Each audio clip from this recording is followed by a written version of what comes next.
When you walk away, no cool down back, bay. Oh, we on your ass. Oh yeah. Oh my goodness. Listen, I am so happy we are back and kicking. We booming for another week. No cooldown episode 18. You know what I'm saying? I just for the vocals alone, I need y'all to rate this 5 stars off the top of the dome. I really need you. You know what I'm saying? Y'all need to rate that for real. But anyways, we are here. We are here for another episode of No Cooldown. We are with our podcast partner in crime, WenEazy. Weneth, how are you doing, sir? I'm doing pretty well. I honestly cannot complain. Oh man, I'm about to say it's been a busy week a little bit. I'm not gonna lie, we picked up a little bit. It did pick up towards the end. It started off busy, then it was like quiet, and then it's like a mixed bag because it averaged out to a good week. Yeah, nah, most definitely, bro. But there was definitely a good handful of stories to pick out from. We had to cut some from the full mix, man. We just got to get the the best and brightest from the week. There's a lot of shit. But before we get into all the heavy stuff, man, let's warm up a little bit. But is you ready? You ready for this? I am ready. Let's get this money then. Let's warm up a little bit. In cool but slightly disrespectful news, a Brazilian speedrunner streamer has somehow found a method to skip the entire ladder sequence in Metal Gear Solid 3. And after getting some of the inputs right, basically like you go to the bottom of the ladder and like, you gotta put some certain inputs and you span a little bit, and then Snake starts to T-pose next to the ladder, and he just shoots all the way up to the top, and it just like pushes you on in like two minus minutes. So as a speedrunner, I guess, watcher, this is really cool. But I have some other thoughts as a purist of that scene. I enjoy that. But what's going on with that, Wen? Yeah, I'm a huge Metal Gear Solid fan, and like that scene was like, at first when I first saw it, I thought it was like dumb, but then I was like, but now I think back to it as like a very fond memory, because I was like, why am I here? And then I was like the music starts playing, you're just like, man, this is kind of like a cool moment. Like the game kind of like froze in a sense. Seeing a speedrunner get past that, I really enjoy speedrunners. They're like, honestly, that is in my mind, when you think of like best gamers period, I think of speedrunners. Yeah. Mostly just because like the stuff that they pull off is crazy. The way that they just like break down or even like understand the game completely different than most people. But Facts. it definitely is sad to see, like, not sad, but like every time I feel like people were like expecting like, oh well, now he's gonna have to climb the staircase. Now it's like, oh, all right, cool. I guess that's just gone. So it's a weird way of experiencing the game. 100%. I saw it. I was like, yo, there's no way, bruh. I'm like, listen, that's cool that y'all found this, but let's not disrespect the moment that is this ladder scene, bro. I'm not gonna lie here. Let's be honest. Like, for me personally, this is like my probably top 5 or 6 favorite video game songs in history. Like, Snake Eater is like good as shit. And I feel like it's a slight disservice to Cynthia Harrell and everything this team has built to make that damn song work, in my opinion. But I understand, for the sake of speedrunner, for the sake of getting there, you know what I'm saying? They had to do what they do, to get the exploit out, which I've never seen anything like this before, ever. So, I mean, it was cool. It was cool for sure. But I'm just like, dang, bro, this is a classic. This is a classic. Yeah. We can't just be erasing the GOATness that is this song. Bro, don't make me get the vocals out this episode, bro. This cannot turn into a singing episode, bro. This cannot be a singing podcast. Just know it's fire.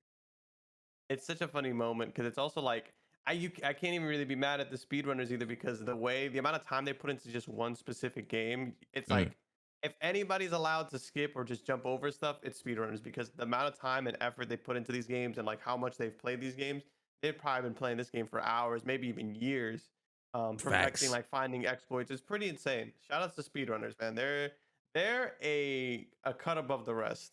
Yeah, no, I'm not gonna lie. Like, precision, the precision, and again the raw speed, of course, like that you have to do certain things with to again try and beat world records is actually insane.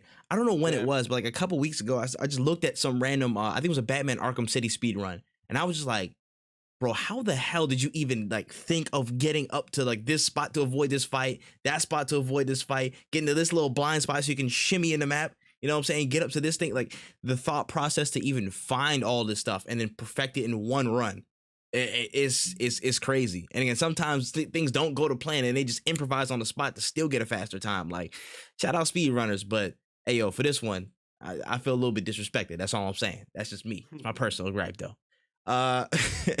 On to the last story of the warm-up. We're gonna keep it nice and sweet, man. There's a lot of stuff we gotta get into. It seems like this ugly topic is rearing its head more frequently than in times past. Let's talk about cheaters, y'all. And not the one your ex probably was. We're talking about gaming cheaters, and specifically from this week and how a COD pro player, number 2 in the world in Call of Duty Vanguard, actually was caught using cheats live on his stream. Now, the streamer then went on to publish a statement to claim he only used cheats to gain camos, but many claim that there's more, more fishiness to that statement than we, generally think at face value. So, I mean, thoughts on this and, just a wave of cheaters we've been seeing as of late, just on games in general. Cheating in video games is just super fucking whack. Just full stop. I don't even like for any purpose. Cheating is just whack. As a content creator or like a pro player in general, it doesn't make sense to me that you would risk using cheats for camos. Like, I just feel like that's stupid. You're a pro player. If anybody should be able to get these camos, it should be you. And for you to be like, hey, I was just using it to get the camos. It's like, bro, you play the game all the time. You're telling me you can't use a stream to be like, we're gonna go try to get the diamond blah blah blah camo. Like, man, I don't believe it. Like, that's not what you like. There's no way. If you are a pro player in any scene and you care, Active. you care, like you're active, you care about being part of the scene, you wouldn't use cheats for something as corny as camos. You can buy camos. I don't understand, like, what was the purpose of it? And you just messing up your bag essentially for like, that's just, I don't believe it. Like, it would have been better to me if he would have been like, hey, I do it like the one kid who was I think it was like FaZe Jarvis who got banned from Fortnite. When he was using cheats, he was like, I just use it for like content creation. I don't use it for like that. I understand that way more than being like, I'm doing it for in-game skins. Like, no, the Call of Duty skins are not that gas for you to risk your whole career. I'm sorry, bro, but you're lying. There's no way. Bro, listen, I'm not gonna lie. I know this man was feeling the pressure. He was like, nigga, what the fuck? What should I even say? Oh gosh, I was using it for camos. Yeah, camos. Yeah, bro. Like, no, nobody cares about camos. I just want to grind it to look good. Nah, bro. Nah. To be number 2 on COD means that you are like, again, you're playing this game day in, day out. You're breathing, eating, sleeping shit in this game. So your stats would have to bleed into some degree. You know what I mean? Like, he was using them damn cheats, bro. Let's be honest. He was using them damn cheats. And this, again, general discourse, if you're a cheater, if you're using cheats, this is not a novel thing. You're whack. You whack. That's bottom line. Again, and specifically for multiplayer online games, you're whack. If it's single player cheats, you know what I'm saying, to do whatever you do, like GTA cheats, who cares? That's whatever. We're just making a distinction. But for online settings, this hasn't been a new thing.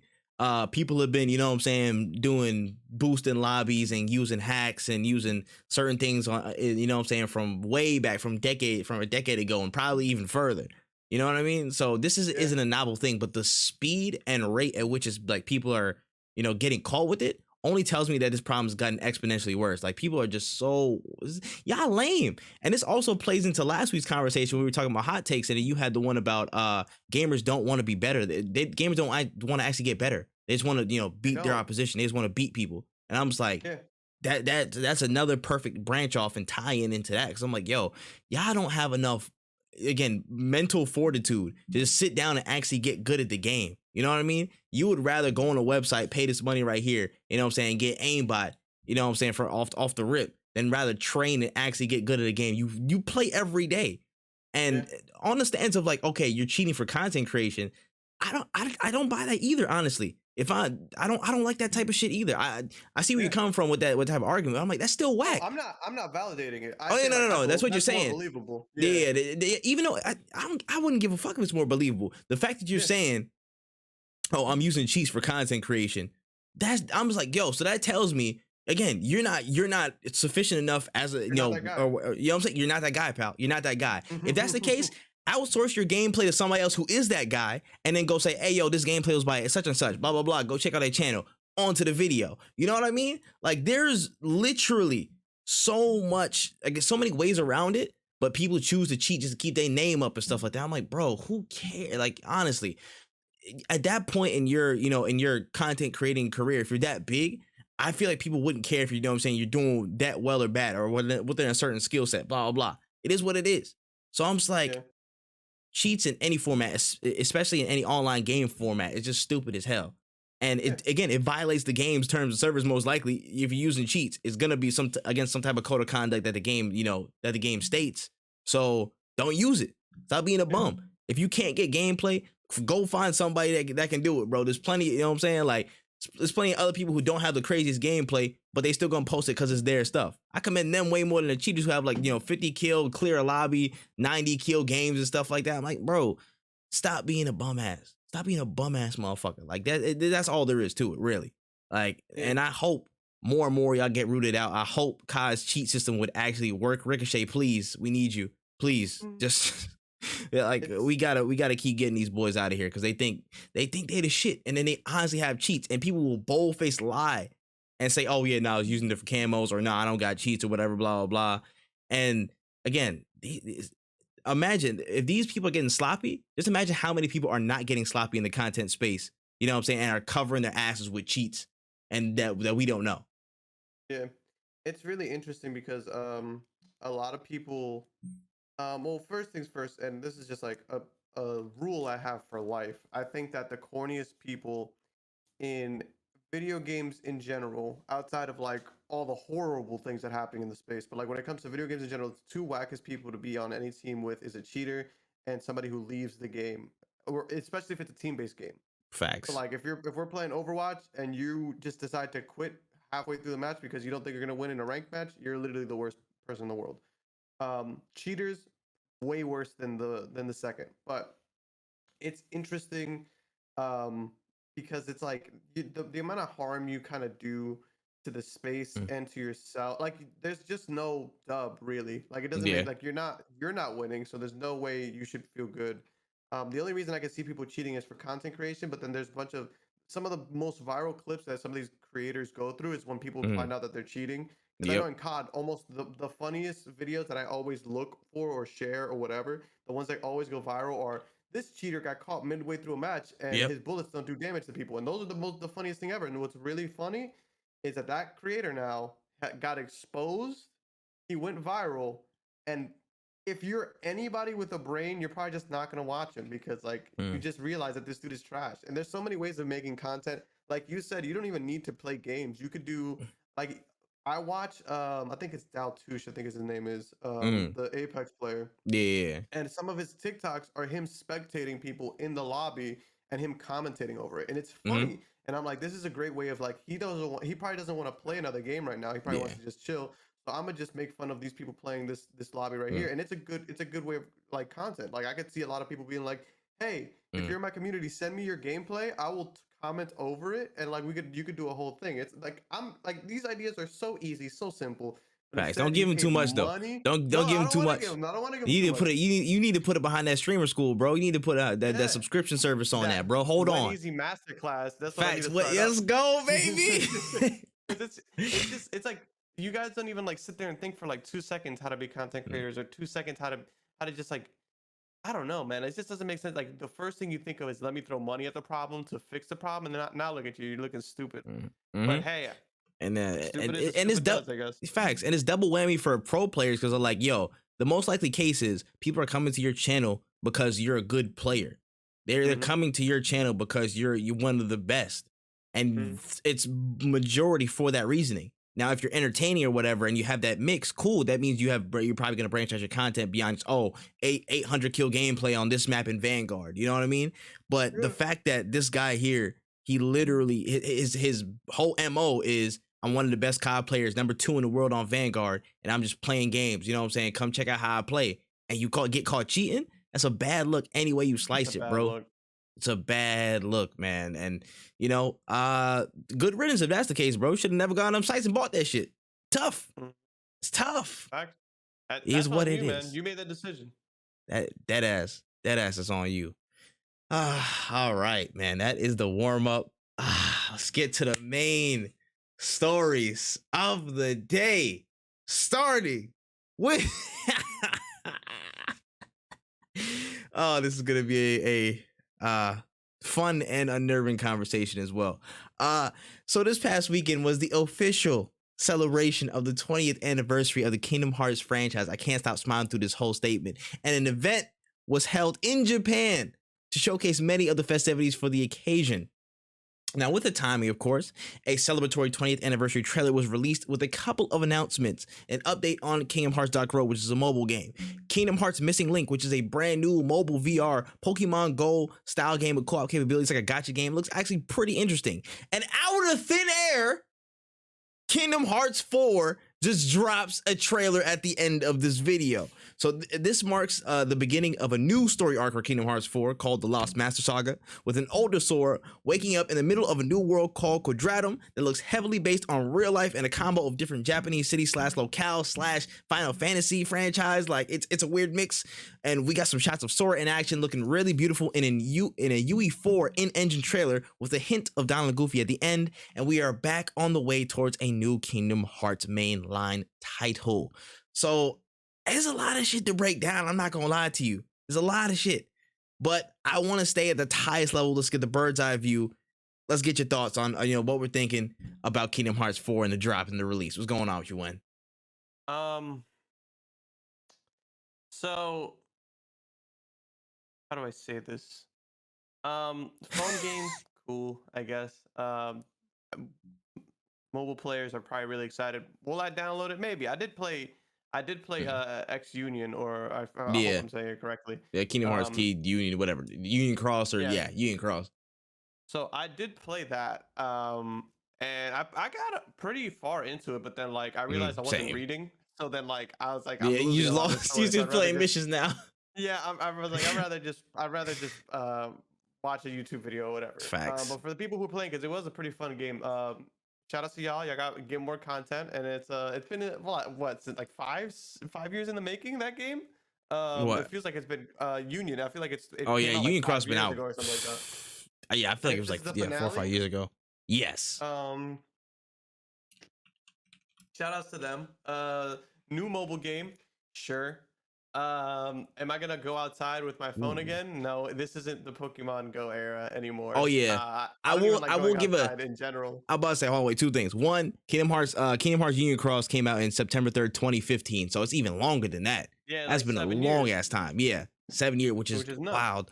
Fucking the more numbers, god damn it. But anyways, the second one is the one note to that Missing Link game was that you can actually just play in your house. Like you didn't have to go anywhere to like do that thing. So they did a workaround. They did a workaround for that style of games, which is again perfect for me. I was like, I'm not going outside to do that stuff. Like, again, bro, Pokemon Go, they took all of my attention. You know what I'm saying? They did all that stuff and then it came and went. But they have a workaround for it, which is cool. Yeah, it's dope. Again, depending on how fun the game is, it might get some spins. Who knows? I might play. I don't know. I'm not against playing games on my phone, but I got a Switch and I don't really leave the crib, so it's like it is what it is. Now to the meat and potatoes. I wish they didn't say anything. Like I really wish they didn't announce anything. I wish they would just did the phone stuff. Maybe some like Switch updates on the games coming out. I don't know if this was a good call. And the reason I say this is because if you're as old as me or older, you remember when they announced Kingdom Hearts 3 in 2013, and we were all gassed because we saw in-game footage, we saw a little bit of gameplay, everything was in Japanese, but we knew it was Square Enix's Japanese company. We all thought that this game was pretty ready to go. So when Kingdom Hearts 3 actually dropped in 2019, obviously a lot of us were like, we waited 6 years since this announcement, and it did not meet up to the expectations that a lot of us wanted. I'm not saying Kingdom Hearts 3 is a bad game. I'm not even saying it's the worst in the series, because I think the gameplay wise it's one of the best. It's honestly, the formula is amazing. I have my own gripes. That's a whole nother we don't have time to talk about all things Facts. Kingdom Hearts 3. But again, good game. Check it out if you haven't. it wasn't worth 6 years of hype. That's what I'm getting at. And that's what I'm afraid of when they announced Kingdom Hearts 4, Magic in the Making. That isn't even a year. That's not even like that isn't even a time, like they literally just said we still have jobs over here. Like we got work to do. Like cool, bro. You didn't have to tell me that. Like that's the thing is I really hate overextended hype trains. That's fair. It's one of the things I hate the most because when you hype it up too much, it's gonna lead to crunch. Like it's going to lead to crunch. Unless the game is ready to go, it is going to lead to crunch if you're hyping up the game this much. Um, if they would not have said anything this year and said something maybe next year or when the game is at least 1 year out, I would have been fine. Am I excited for a new Kingdom Hearts game? Yes. Does this make me want to go buy the DLC for 3? Yes, because that's actually one of the main reasons I didn't play the DLC for 3 is that I was like, I don't know when the next Kingdom Hearts game is going to be, so I'm not going to touch it until it's somewhat soon. Because I don't want to play it, get hit with a cliffhanger, and then be like, all right, what the fuck is going on? Yeah. Yeah. Because I remember when 3 came out, I beat it as fast as I could to not get spoiled, but then I saw how fast the talking of Kingdom Hearts went down. So I was like, they're not going to spoil the DLC because nobody's talking about this game anymore. So I'm waiting. I might get it on PC eventually or on my PS5. We'll see what happens because I own the games on PlayStation, but I don't have a PS5. I like that they're making a Kingdom Hearts 4. I just hope that they learn from their mistakes and that this isn't going to take us 7 years to get. I will say, because I'm about to be a Kingdom Hearts shield today, boy. If you ain't heard it yet, I will say that the situation that happened with Kingdom Hearts 3 is very disappointing. Of course, I 100% agree with you. Did not live up to expectations. Was a game that fizzled out way quicker than I thought it was, honestly. Like I played it what? I think I played it 3 times and then like I just left it. I just left it for like a good year. I haven't touched it since like what? I want to say maybe a year and a half ago. Like it's been a long time. Once, and then when critical mode, I tried to play it again, but one of the issues, which was the cutscenes always happening, really made me not want to play the game anymore. Yeah, that's also fair. And there's a lot of talking points because I mean, there's so much plot that has to get resolved in there. You know what I'm saying?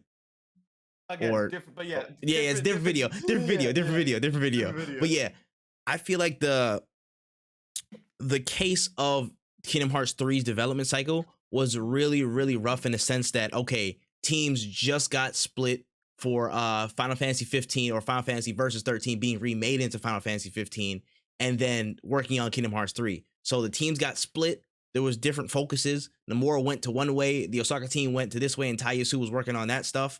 So again, focus diverged a little bit on one side, and then they switched engines, which is also another major like setback that kind of fucked them up. Like they went from Luminous and then they went to Unreal Engine 4.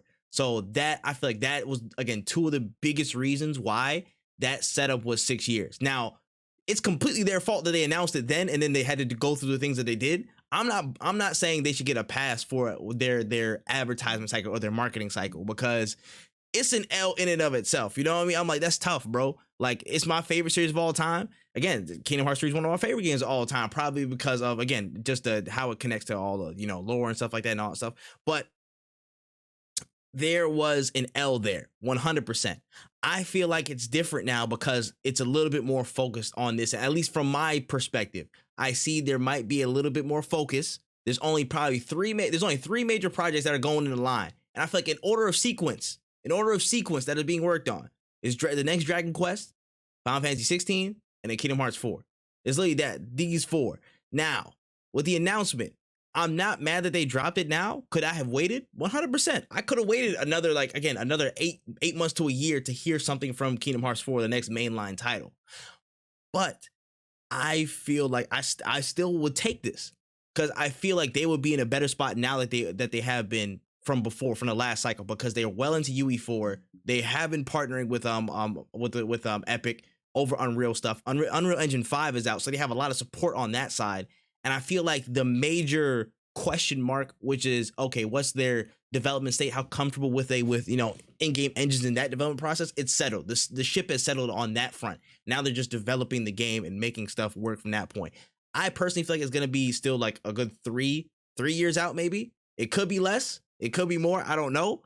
But I think the turnaround will be quicker than we saw with Kingdom Hearts 3. That's my personal opinion on how stuff's gonna go, because of, again, just the differences between back then and back now and right now, and where Square Enix is at with development, where Square Enix is at with upcoming projects, and where especially Tetsuya Nomura is in his lines of focus. Again, I'm pretty sure he's going to state that he's got a lot of focus on, again, this project coming up. So I'm like, I feel that I don't want to worry too much. You know what I'm saying? I'm gonna already have an inherent amount of worry with that stuff, but I'm just gonna plug it in the back of my mind because I don't want to do it because I'll lose all my hair. You know what I'm saying? Trying to speculate and theorize about what's the development process like. But I feel like it's gonna be different this time around. That's just my personal opinion on that. Now, aside from all that shit, aside from the logistical worries of a Kingdom Hearts game, actually looking at the trailer, this shit look cool as hell, bro. Now, I know I've been reading back up on this and I've been getting back into the lore because it's been a real long time for me. So again, I guess just the plays to, the Dead Project, Final Fantasy Versus 13 and all this stuff like that. This man's sword just ends up in a whole other world. And I was trying to explain to myself the concept of where he is right now, and I got confused like a solid 25 hours. Like, it wasn't even minutes, nigga. It was a straight hours. Like, I was like, yo, a whole day I had to sit on it. Like, the fuck is so if he's not in reality, that's Unreal shit, Unreal Engine. They ain't Unreal Engine, but that's not the fifth one, that's the fourth one, but that's the fourth title. But then they move into Unreal. See, and I got lost. That's how I got lost. That's literally how I got lost. But the shit was it looked really cool. Again, the characters we saw Donald, Goofy. Sora has a brand new look. He looks really fucking fire. I'm about to say, anything pop out to you from the trailer itself? Just like, stuff that you was looking at? I am a fan of them like exploring this new space of like quote unquote like being in like real time or whatever, Mhm. or like the regular world. Yeah. Everything looked pretty sick. That's the thing is like when I was watching it, it really felt like I was like back in high school seeing the first announcement trailer for like Kingdom Hearts, like when Kingdom Hearts Mhm. 3 and you were fighting on like Mount Olympus with the roller Yeah. coasters and stuff. And I was like, oh, these are awesome, some really cool, awesome what's the word for it? New features, I guess, Yeah. of the game. Like, oh, we got chains. Like the movement looks sick. Like it looks Mhm. dope. But again, I'm a big skeptic, so I was watching and I was just like, all right, cool, but when are we gonna Mhm. see it? But outside of that, it looked like a really, really good game, and like the graphics look insane. It doesn't even really make sense to me. Mhm. I'm excited for it. The features look dope. I love where they're at with it. Like honestly, like it just seems like a good ass game. Yeah. Just gonna have to wait to see for me, Facts. really. Yeah. You like that? I'm about to say, you saw that reaction commands are back. I know they had like a little empty space Yeah, for the button, but yeah, I'm about to say, for it's. me personally, yeah. I was gonna say like one thing I didn't like too much about 3 was like everything being tied to triangle. Like even like when you use spells and like if you use spells three Yeah. times, then it's like Faraga. It's like it's like Yeah, a triangle yeah. commanded It was thing. like, Like kind of like auto loader. It just kind of like, it was yeah, like, so and it's like an overabundance of, again, just combo spam, which I didn't mind because it was super flashy and nice, but yeah. I don't know. It was just some things It about it. became to me it became a little bit too automatic kind of thing. Yeah. Like I Yeah. wanted a little bit more control as opposed to like I don't want this.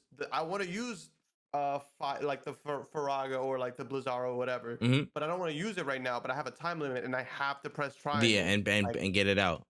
yeah, so I was just like, there's I things feel that I that. kind of want them to go back, but again, like the combat wasn't even my sore spot in the game. Like if we kept that Mm. same thing, it wouldn't be a problem. But like the reaction commands, the chains, and how that's gonna affect game fights and whatnot. I hope that it's like the chain Mm. abilities are more than just like press triangle when you're close to this thing. Yeah. Like I I want it didn't to be do it. more like Dream Drop Distance think did a really good job when they try to expand combat by like hey jump Yeah. on it like movement based stuff like running With the on flow walls is motion. different. Yeah. Yeah, like that is different as opposed to like yo now your triangle does more triangle stuff, like that's cool, but like I want something that really changes the gameplay. If we're gonna Hmm. be if we're gonna be changing the gameplay, if it's just gonna be like cool executions, then it's like all right cool, but it's not like there's still a lot to be explored with Kingdom Hearts 3. That was another issue. I felt like I was like, Hmm. this game is really, really good, but I feel like this is like half of what like I feel like I played half of the game. Like Yeah. there's a lot of story. The game was a full game, but I wanted more gameplay. I wanted them to like expand on it. And it looks like they are. So I Hmm. think this game is gonna be pretty nuts when it comes to combat because it's only really up from 3. Yeah. 100%. I and I feel like, again, like the time spent with like I got to go back and fully play Remind, but from what I've seen about Remind, like they did a full, again, reassessment of what things were, and they made a real good step forward in terms of, again, the combat systems and how things are certain works, and little tweaks here and there. And I feel like, again, with this next leap with Kingdom Hearts 4, there's going to be a lot of stuff, that's going to be really overhauled and updated, especially, again, when it comes to again, just the gameplay tidbits. There was actually mention of something called a build and break mode or something like that, where you can, like, I guess it was certain constructs. It's like a fourth option. I have no idea what that entails, but people were saying it's linked to the Kingdom Hearts 3 Final Mix secret boss and how his powers were structured. So it could be a really interesting, I guess, setup. I'm just really, I have no idea right now, but I'm trying to see, again, it's just what you said, the basis of control. Is it like an automatic, oh, I can just press one button and it just all these things I have to keep spamming it out? Or can I tactically place all these skills and abilities in a situation for myself where, okay, I can activate this when needed, I can activate this when needed, I can snap into this, and have a real good set of tools in my toolbox when I approach, again, the Heartless, the Unverse, whatever the hell that we're playing this, this game this time around, to again, whoop some ass. That's really what it's all about. I agree with you on that point. I want to have a good balance of control and just flashiness to where I can really belt some shit out, but at my will. Not at, oh, I have to sit on this timer all the time. You know what I'm saying? I have to get everything out all at once and rush myself. Yeah, like I'm excited, but again, like this is very, very early in development because like they said, still in development. Like making facts. magic or whatever. Magic in the making. Yeah, exactly. Like, I know they had to change that tagline because niggas was gonna be on them like, now in development. Nah, son, we seen this last time. Like come on, bro. We've been down this road. Yeah, listen. I'm not gonna lie. I'm just happy that now I'm so more into games than I was back in the past, and I'm dealt with more series, so I can distract myself easily. I'm like, yo, listen, when Kingdom Hearts comes, it'll pull up, but I'm not too stressed about it now because I have other series, other great games that are dropping all throughout, this year and the coming years, to where, I'm not fully fixated on it until it's like right in my face. So I know that's just my personal situation, but I know I'm gonna be keeping tabs with the story and everything else like that. Again, just I don't even want to talk about lore on the podcast too much because we could be here for like 5 hours trying to, again, walk around the same point 3 times. So right. I'm gonna leave that for another time. I'm gonna leave that for another video because that's gonna be funny in and of itself. But last little big piece though, like at some point during the trailer, they showcased a little forest, and I was like, yo, the forest looking beautiful, realistic as hell. I was like, bro, is this Kingdom Hearts or just some tech demo? It doesn't make any sense. But some really, really keen eyes around the internet stopped the frame, looked at a riverbed, saw the top right, noticed a weird shaped rock or something, and then they managed to look and match up a certain piece of technology, a certain ATST, and people are very, very heavily speculating that was a forest on Endor, and we could be seeing Star Wars in Kingdom Hearts. Now, what do you feel about that? What do you feel about that speculation? We speculated this in Kingdom Hearts 3. A lot of people were speculating. Facts. Like, oh, they got by the time that they had acquired Marvel, the game was already. Again, this is 2013. I don't even know like when Marvel even got bought by Disney. I'm trying to figure out when it was. Hold on, that's worth a Google. Yeah. 2015, 2014, 2015, 16. Like the game essentially at that time, by the time like we knew Disney for owning Marvel or for owning Star Wars, that game would have already been in development for a long time, and to add those new worlds would have been insane. Facts. So that would have. Y'all would have been. Y'all was mad at 6 years. Oh yeah, it would have been a straight decade to add that joint in. We would have got Kingdom Hearts 3 today. Like that's how long that would have taken. If you would have add like all the Star Wars stuff, like it would have been insane. Is it possible in this year? Yeah, I don't see why not. Honestly, I would love for them to hold a bigger part because like in Kingdom Hearts 3 we had like Frozen World. Like that's how far back Kingdom Hearts 3 was going. Is that Frozen at the time was still relevant. Facts. It was still in that range. And also just to adding your tidbit on the tidbit, LucasArts got acquired by Disney in 2012 and Marvel in 2009, which is fucking wild to say. That's actually very weird time gap, but continue. Interesting. 2012 was still because we got the game in 2013, so they were already working on it. Mhm. So we weren't gonna get LucasArts stuff for a minute. I also feel like they were trying to usually with Kingdom Hearts they kind of try to promote things at least when Kingdom Hearts Yeah. comes out, not after 17 years or whatever. Yeah. Um, they try to promote their stuff. So Yeah, like yeah, Big 100%. They'll Hero show 6 off made two, sense, like, yeah, Frozen made sense. a marquee joint, and you got to think about their relationship with Disney as well. And it's been hard for them as a development team to get access to all these Disney worlds and stuff. They had to build up a lot of rapport and trust. Like Namor just didn't get that joint. Oh, you know what I'm saying? Like off the rip, they watched him heavily. Like they made him go through revision after revision of Sora's character because Sora's technically Disney property. Like a lot of this stuff, like Disney checked and checked and checked again. So if we can remove this, cut this, you know what I'm saying? They were on his ass at the beginning. And then I feel like, again, he's gained trust over the time. So who knows what he has access to now? But from where I'm standing, he at least has some foundation of trust with Disney because he's worked with them for so long and he's done well to incorporate, the titles that he's been given. Cause I would have never, again, if you asked me back then, I would have never guessed that we would have access to, like Big Hero 6 or anything like that. You know what I'm saying? Like I would Yeah. have never guessed it when I first saw it. I was like, yo, there's no way he actually got his hands on Big Hero 6 to like talk about, like, and to explore. It's crazy. Yeah, so I wouldn't be surprised if they're in there. Mm, Um, but I also like wouldn't hold my breath too much. yeah. Mostly because like I could for sure see them in the forms of summons. That would make a lot of Oh sense. yeah. Yeah. But They brought Summons back full force like that. Oh yeah, no, 100%. I don't know. Like again, we're gonna get some good shit. That's all. That's like I don't think that this is gonna be a bad Mm, game. I don't even think. I think it'll even be. I really want to say that it'll even be better than 3 because I feel like there's no way mhm. they kind of fucked this up. Like they kind of got Facts. a good thing Especially going. with the whole process of what they learned and the L's they took in their wake and in the redemption through Remind. Yeah, I feel like they have to know where to go from here. They have that yeah. basis. Hmm. So we'll see. And I Yeah, also man. think that they showed with 3, they showed how much interest is still in Kingdom Hearts. So like Hmm. they were able to they've proven it to Disney, they've proven it to like everybody. Like people still care about this franchise, and that's why we have Kingdom Hearts now on PC. Why we have like all these deals Facts. are being made and stuff like that is because they want this franchise to succeed now. So I Honestly. don't see it being a bad game. Yeah. In terms of like Disney game franchises, this is number one. This is Hmm. their again, this is their like the workhorse. This is I'm not saying cash cow, but like because it's not a cash cow, but it's like again, there's their breadwinner. It's their champion. Like for Disney brands. Like this is it for them. So I feel like it's they're supported on all ends. So it's just a matter of you got to execute and build on what you guys built in 3. Really quickly though, if you had one world that you want to see in Kingdom Hearts 4, which one would it be? Real quick. Hmm, that's a great question.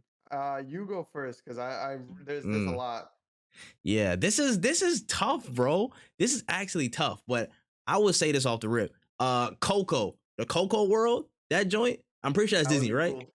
Yes, That yes, it joint is. would be fire because that it just from a aesthetic perspective alone, that joint just looks beautiful. It's a dope ass movie. It's probably one of the best again, like Disney movies that dropped over the past few years.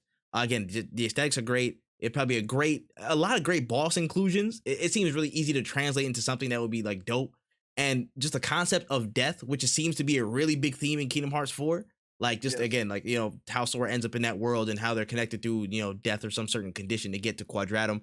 That seems like it's a big play, so it could be connected. So to me, it makes sense in certain ways. And again, it's just dope. It's just a dope ass world. I would love to see it again. It's well in the Disney range, but shit, it's heat, bro. It's heat. Coco is definitely one of them ones. I definitely agree with you. That would be almost a no brainer to put in there. Facts. Mm-hmm. Um, damn, I just had it and I totally lost it because it's like, damn, that's a really good idea. Um, I because it's so hard because I haven't even remembered like a good. Oh, it's been a while since I remember like a really good. Not like that Disney movies aren't good, but it's more like that I remember one that I really Yeah, wanted. like a A breakout deep, joint. It's like, yeah, yeah, that's the one. like a deep cut would be like, um, what's this thing called? Oh my God, why am I blanking on this? Oh, like Treasure Planet, like that would be like a deep Oh cut, yes, like something yes, crazy like that. yes, Um, yes. That's one I we've would been like wanting something for like that. ages, Or even ages. like was Atlantis was Disney, wasn't it? Were they? I think it was under Disney, but hold on, wait, nah. Like there's been a good amount of movies, but Coco's for sure. I mean, everybody wants Star Mm-hmm. Wars, and even as a Star Wars fan, I would love to see Star Wars because there's no way, like, it would just make sense, like good and evil, light and dark, like the Mm-hmm. dark side of the Force, light side, like it just that would be it Yes, it would was make Disney, by sense. the way. Atlantis was That's what I'm Disney. saying. Like that, like I would love to see a deep cut would be cool, or Mm-hmm. like a movie that we just wouldn't expect to be in it. Facts. Um, I it's hard, but yeah, I really heavily agree with you on the Lost Planet one. I feel like that could be a really good sleeper that comes through because of course, you know what I'm you know what I'm saying? saying? Like Treasure Planet is also one of the best Disney drops of all time. You know what I'm saying? Quote your mama on that. For real, for real. But that would be a really good one. Atlantis, I don't know because of the proximity to like the Little Mermaid and Atlantica. So maybe I don't know if Yeah, they might be that might be bumping heads. I'm not sure. But that's definitely a really, really good shout. And of course, I'm gonna drop out. You know what I'm saying? Shout out to what's it called? New York. Literally, just Marvel's Avengers, New York. Just drop him in the middle of there. Let him fight that would Loki. Let work. him fight. Let him fight a big ass Chitauri. Like you know what I'm saying? Let him run loose. You know what I'm saying? Yeah. All over some area. Put him in Wakanda. I don't know. Do something, dog. We could even see Moana. Like that could be Bro, also be another Moana one. would be crazy. Moana would be a crazy fight. He got to fight a whole island. Nah, Like son. And a that would whole be cool. fire mount? Yeah, nah. That would be a fire world. And from the quotes we heard from from this week, he did like some other interview with Famitsu. He was like, you know, at some point, Quadratum is a base for you know, where Sora lands in for a part of the game. So we're like, he's not gonna be in there forever, from what we're hearing.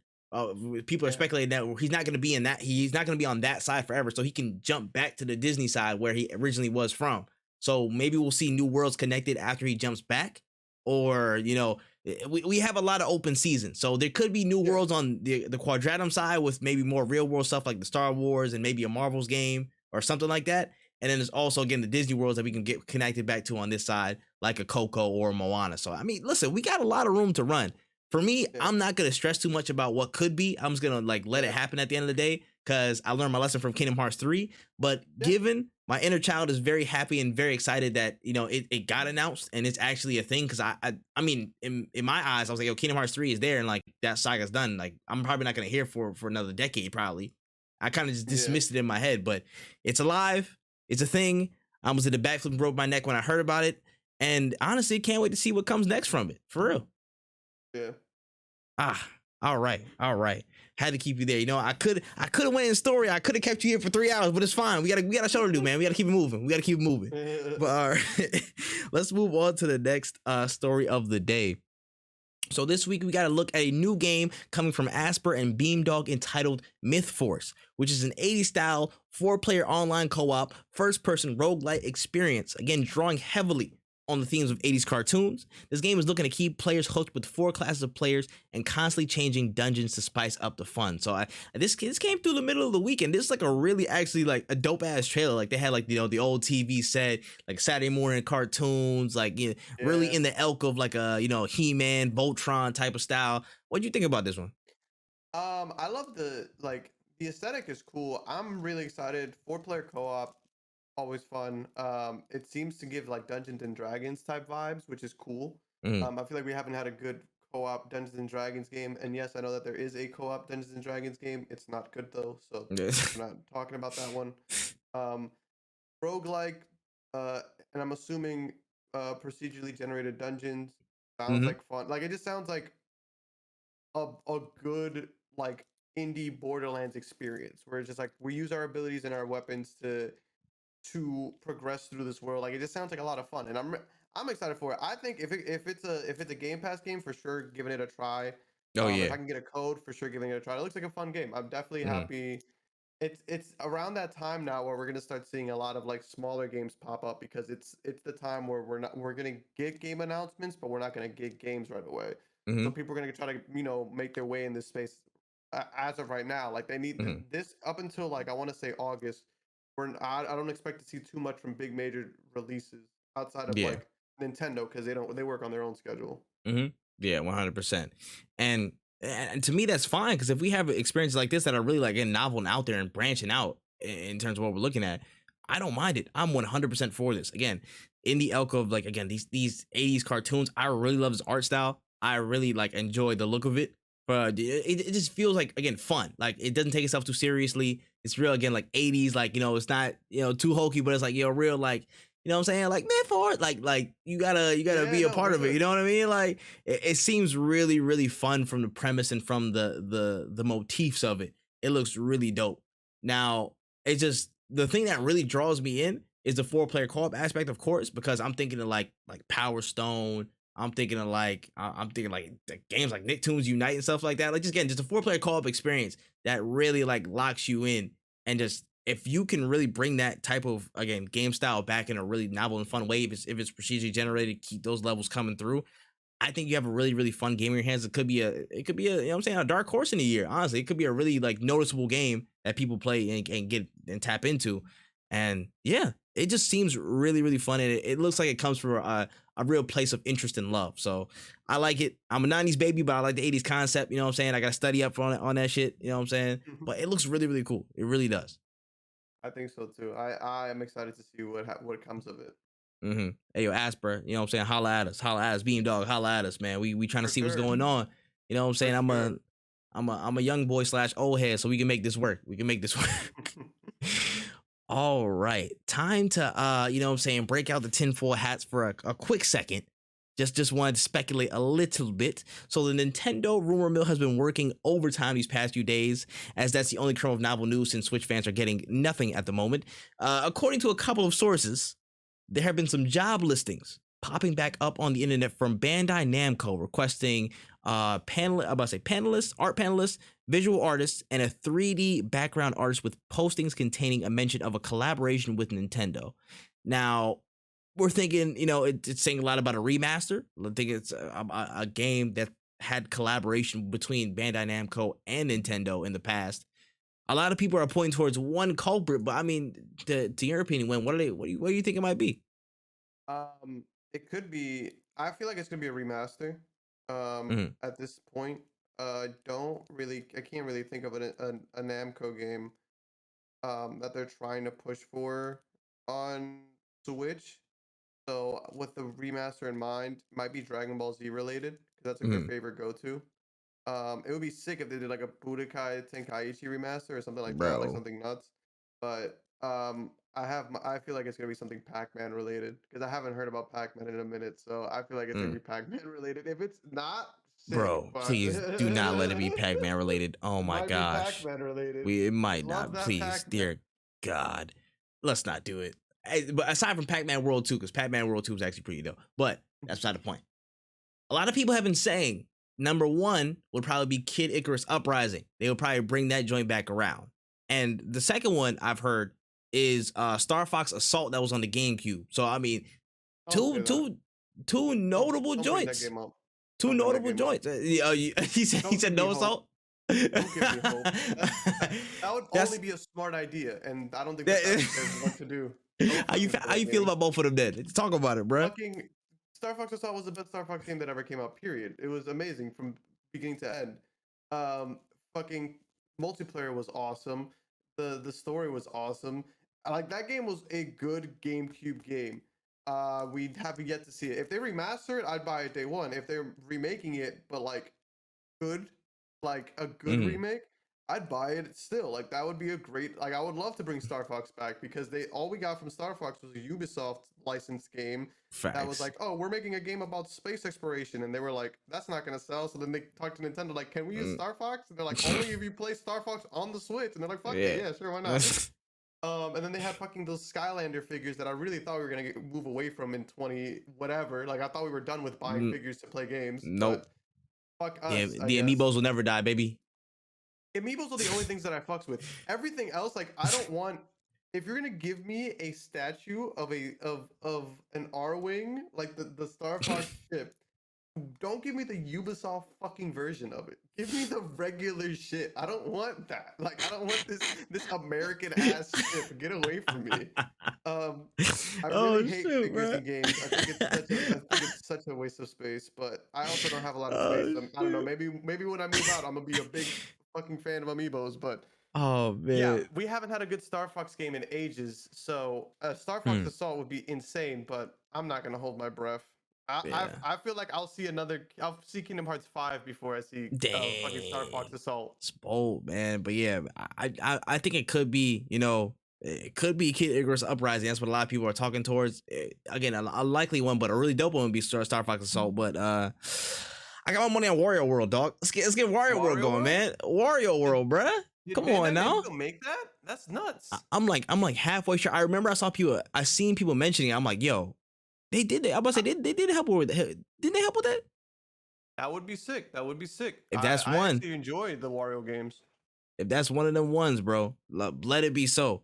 Let it be so, Yeah. because Wario World was a dope ass game. But honestly, if I had my money on anything, it'd probably be Kid Icarus, because I mean it's the most out of frame of all of them. Kid Icarus Yeah. Uprising is probably the most out of frame. Like, you know what I'm saying? It's a smart decision because Kid Icarus is a dope series, but is it the most smart decision as in like, yo, everybody would go crazy if we actually got a good Star Fox game again? Probably not. You know what I mean? It's not like Yeah, no, I know. as freaking out there. You know what I mean? But it's cool. It's all good. All right, that's enough tinfoiling for the day. We'll see what's going on next. Okay, so it's time to have this conversation. Oh my gosh! In Holy Hell Redemption Story Continues news, No Man's Sky is slated to roll out a major update to the open world space exploration game called No Man's Sky Outlaws. And there's a bunch of stuff in this new update, including, hold on, let me take a quick breath. A new class of vehicle called solar ships. Outlaw stations with house new missions, gear, and opportunity for piracy, improved ship combat and aesthetics in space, as well as planetary atmosphere, good smuggling mechanics that have potential risk of capture, squadrons to accompany you on your journeys, fleet number exploration, or expansion rather, close simulation, adding hoods, capes, and more styles for appearance, new expeditions, raids, and more available right now. No Man's Sky dropping heat with this one. What are we thinking when? No Man's Gosh. Sky is so fucking good. It's insane. It's crazy. All this shit is free too. Like that's always what blows me away, that you guys have been doing this for free. I don't know who's paying this bill. I'm happy for whoever it is. This is one of the best games out right now. I literally cannot recommend this game more to literally anybody. It's such a good game. The only reason I just don't have time for it because it's so massive now. Like the size is enormous, and I don't think it's a bad thing whatsoever. I just don't have the time for it. It's every single time No Man's Sky drops an update, I download it, which I probably will. Probably next week, I'll probably have it downloaded and play a little bit of it more. But it's such a good game. Like that's all that really needs to be said. Is they're just adding things that people are asking for. Like, oh, new cosmetics, cool. And guess what? You don't have to pay for it. New ships, you don't have to pay for it. All this shit, you don't have to pay for it. That's insane. Because there are a lot of games that you have to pay for every single thing, and you're not even getting this level of stuff. You'll get cosmetics, or you'll get oh, this is like look at the Sims DLC compared to No Man's Skies. Sims will sell you the season of winter, like that. Facts. You will pay $20 for it to snow. No Man's Skies is giving you entire new ways of playing the game for free. It doesn't make any sense. Wow. I just have to say wow. Last time we had, I'm thinking back to when we first seen No Man's Sky, and the nervous dude on stage who ended up being the guy, the creator of the whole game and stuff like that, and just seeing what it was and the horrible reception it got when it came out. I will go on record. I was one of the people that was slating this game. I'm like, yo, what is this game? Was like, it didn't have anything in it, and it was broken, bro. Like, yo, like this is not good. This is trash right here. And my friend was trying to convince me it's a good game. I'm like, bro, I see what's going on out there. It's not good. And it came out to a really, really, really rocky start. Like it was on the ropes. It was almost down and out. But let me say this. I am wrong about No Man's Sky. I was wrong about No Man's Sky because of the redemption story that they had, because of the steps that they took to make this game such a really, really the definition of expansive in experience. From all these updates that I've been noticing again over the past few years and whatnot. Like again, it's consistent. They did whole things. You can set up your whole home base. You know what I'm saying? You set up a team, set up all this other stuff. They created such an environment that's so, again, expansive, that's so rich with content, rich with everything. Like I have to hold my hands up and say, listen, you guys have came back, and I have to reverse every opinion that I've had in the past about No Man's Sky. Honestly, I can come back and stand up on my own too as a man and say, yo, I was wrong on this because y'all came back. And y'all came back so much so that y'all beat the people whose original premise was to do this thing. Star Citizen, bro. I haven't heard a peep from Star Citizen in a long ass time, bro. And then y'all come out the cut and literally just do everything Star Citizen was trying to do at one point. And you know what I'm saying? Y'all just stepped into this lane and built everything up like that.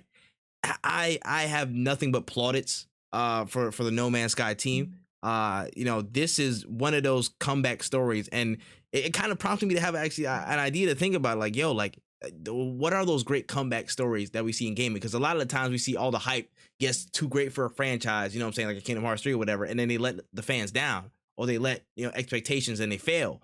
Like we harp a lot on that, but I don't see so much about so people like this and groups like this and games like this, like No Man's Sky, coming back from the abyss and just creating an experience that's one of the top in gaming right now. Like, if you want bang for you buck, I'm telling you, No Man's Sky is probably one of those games. Like, if they caught me with this expansion, you know what I'm saying? Like, oh, when I was younger, this would probably be the only game I played for the most part. Like, this is probably one of the main three, because there's so much to do. Like, again, look at the update. You added like so many ships to your fleet. You can add a whole squadron of people to your travels. Like, you can have companions that come with you. Just add it off the whim. You have entire outlaw stations that are plotted throughout the whole universe and whatnot. You can just drop in, trade stuff. You can smuggle goods. You can actually be a smuggler, and then you can run into police. Intergalactic police, and they might catch you. They might not. Like, there's so much depth added into it, and I am baffled by the turnaround. I am personally baffled by the turnaround, and honestly, really, really, really good. You know what I'm saying? Like, again, I can't even remember how long ago this game like first came out. Like 2016, 2017, or something like that. It was a while ago. It was a minute ago, but I can tell you, I was very, very critical, because I didn't see anything at first. But again, the vision and the grit it takes for a team to come back, especially the one with the size of Hello Games. They started out really small as an indie developer, and they got support, you know what I'm saying, over time. To come back from that and consistently build on your vision and do that, that's one of the best, feelings, and one of the best experiences as a fan, as a developer, that you can have in gaming. Seeing something 2016, thank you. Literally a whole 6-year gap, and this should be in contention for one of the best ongoing games, honestly, for this year. I think they're not going to stop. Right now the snowball is going to continue for them. I think it really should be in contention for the best ongoing game, of the year, and I think it should win. I think it should be closer to winning, you know what I'm saying, than not. This game is like Space Minecraft. That's the only other game I can it's think Space about Minecraft. It's literally Space Minecraft with better graphics. You know what I'm saying? Like, it's the only game that I can think of that like came out with like bare bones and then built itself up to being the giant that it is today. Like, and they just keep adding stuff for free, and it's like they're not trying to get you to pay for anything. They're just like, hey, just buy the game. And it wasn't even good. The original premise of the game was just, we're traveling, we're getting materials, and we're going to the end of the universe. They built everything up after that on their content offering, and they just leapfrogged people who are actually trying to make that concept happen still. And it hasn't caught on yet for them. But they were just like, oh yeah, bet. Oh, pirates, a whole universe, you know what I'm saying? Like, actually playing with your friends, whole new starship combat that's out in space and in a planet. You know what I'm saying? Like, we'll throw all that in there for sure, bet. Yeah. And again, nothing but praise. They get a huge W for this. I will say that up front. They get a huge W for this, man. This should be honestly one of the comeback stories of the past 6-7 years. This was a really, really dope arc, and I can't wait to see them do more, man. For real. For sure. I feel the same way. Like, every time they update it, I always download it and play it more, and I'm like, damn, this is such a good game. Mm-hmm. Nah, deadass. You could be a No Man's Sky streamer and maybe not even do all the stuff that there is in that game. Like, there's always new stuff. Mm-hmm. Hey, yo, listen, I'm not gonna lie, I'm keeping it a buck. I'm gonna try the game. I'm gonna hop back into it at some point. I like literally did some games in my backlog I gotta get through, and that's fair. But I know when we hit that long summer stretch and there might not be as much games dropping, this is definitely going into the rotation for sure. I'm gonna be regularly playing this, because there's so much there, bro. There's literally so much there. Shout out to the team, bro. I completely forget the creator's name of the CEO of Hello Games, or the lead. I completely forget his name. It's Sean something. I think it's Sean something. Sean Murray. He's the director. Sean Murray. Thank you. The founder is Grant Duncan, though. Grant, but thank you for the Sean Murray clarification. is the director. Yes, shout out to Sean Murray for directing and all this stuff, and again, seeing it through, bruh. Like, cause again, kudos, man, kudos, cause it's not easy. It's not easy. No, I it's know. not. All right, man. Shout outs to No Man's Sky. Let's keep it forward. We got a new trailer for another game out. You know what I'm saying? It might be on the way soon. We got to look at the upcoming action RPG title Steel Rising this week. It's coming from Spiders Games, which is a team behind Greedfall, seeming to bleed into like more the Soulsborne lane. This game is set during the French Revolution in France, but with a twist of being populated with automatons and robots, including the main protagonist. So it's like a real like kind of steampunkish slash like Alita Battle Angel, like you a robot, you know what I'm saying? Do your damn thing. It's really interesting. Interesting premise, but what we think about this, man? So I actually played a little bit of Greedfall, and I was trying to make a video on it way back in the day, but then like the video was corrupted or whatever, so I was like, damn, I really can't do anything with this. But really good game. I think this game is going to be pretty sick. They did some really good work. It looks interesting. It looks very very Soulsborne-ish, but I don't think that's necessarily a bad thing. I feel like that's just going to become a genre in and of itself at some point. Well, not at some point. It is a genre in and of itself. Mm-hmm. Um, and I don't think it's necessarily a bad thing that it looks like that, because third person combat, like, I think that it's fine personally. It really depends on what they do with it and and how it works out or how it feels.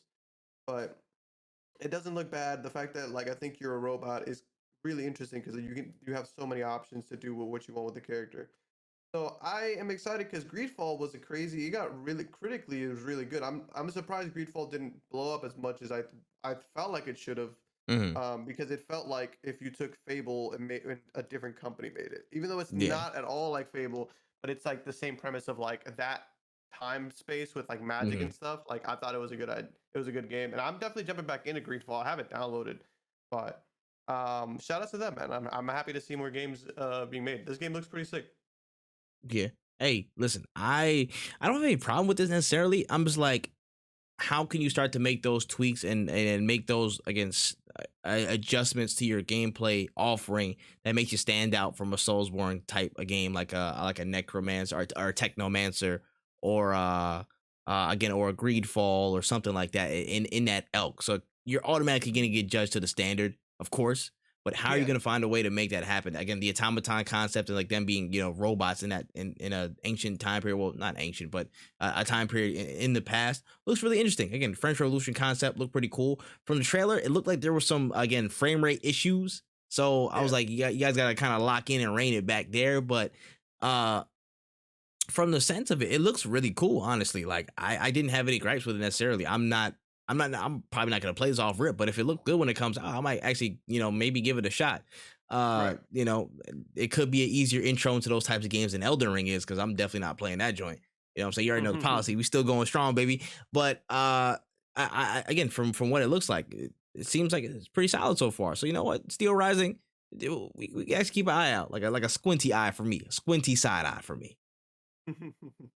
Yeah. Oh, for sure, for sure. Some news you might like.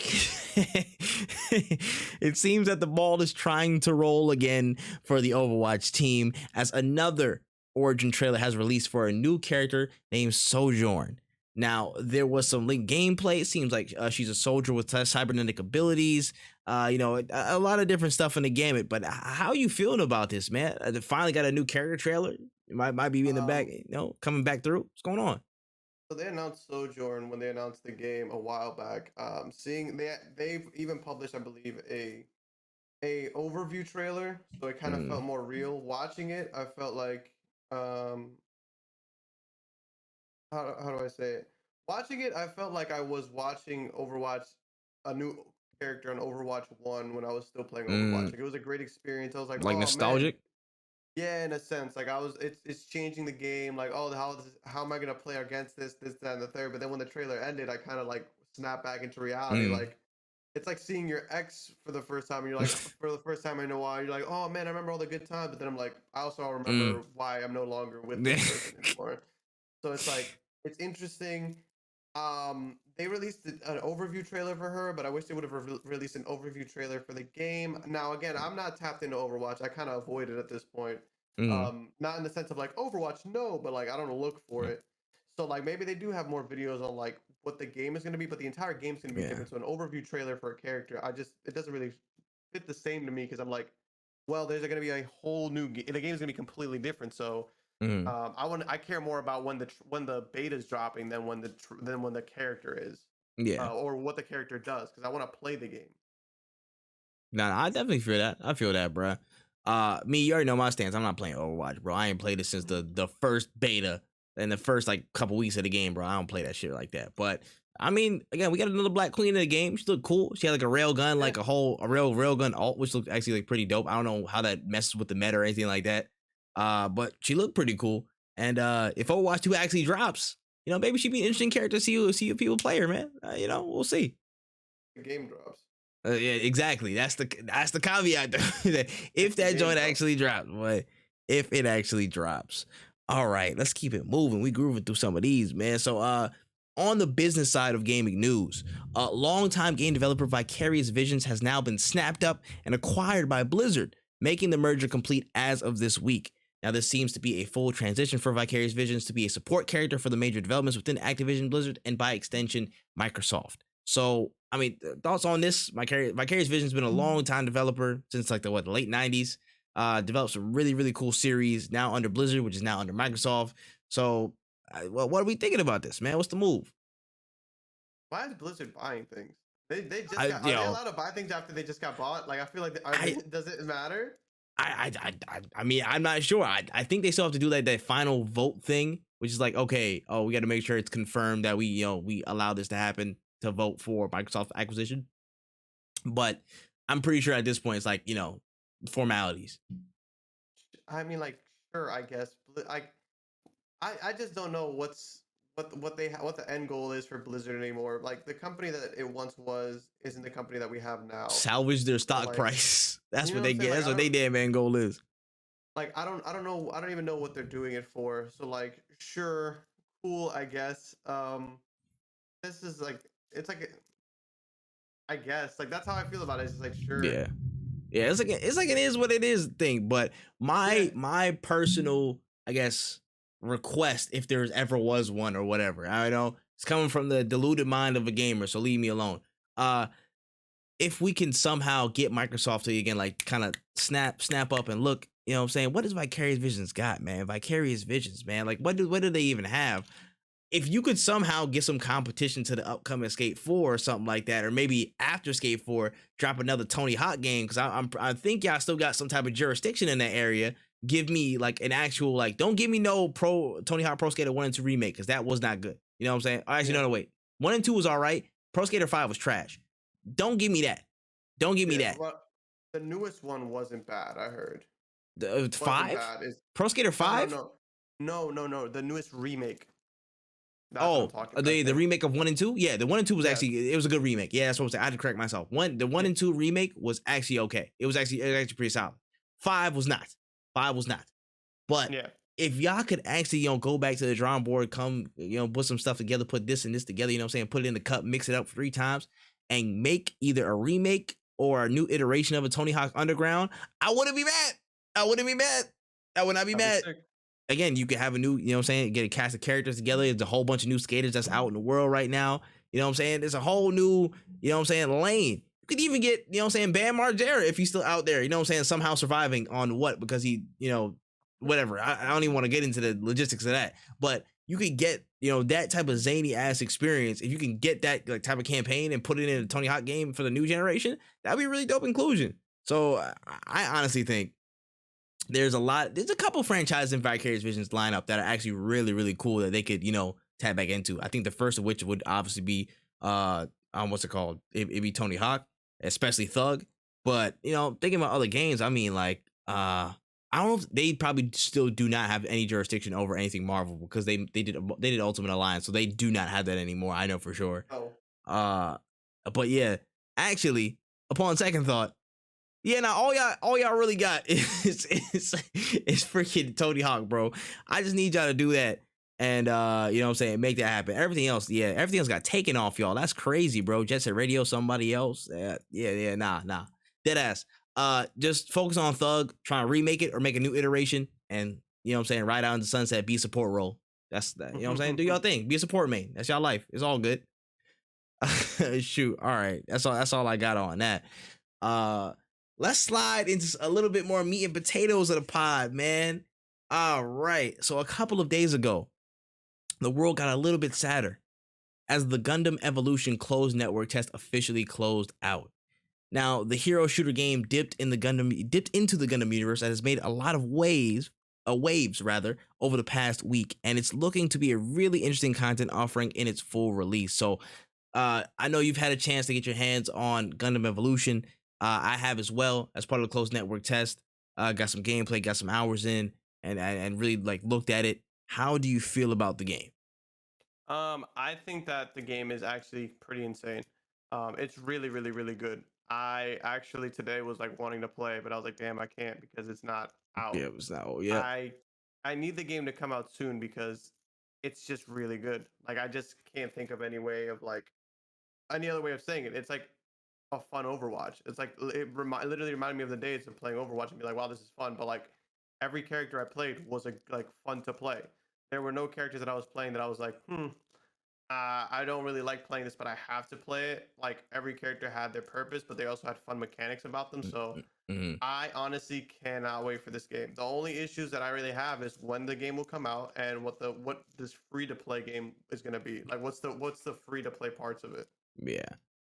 Well, that's not the only two issues I have. I have those plus one more, but that's beside the point for right now. But yeah, me in general, I wasn't expecting too much because again, it's like, you know, you feel a little bit, I guess cautious about, games that just slap on, a brand or a specific genre, not a specific genre, but a specific series, and then you kind of put them on a certain style. Like, okay, like, all right, it was looking like an Overwatch, Gundam game. I was like, okay, cool. Hopefully there's some substance to it where, again, it really makes it a fun experience.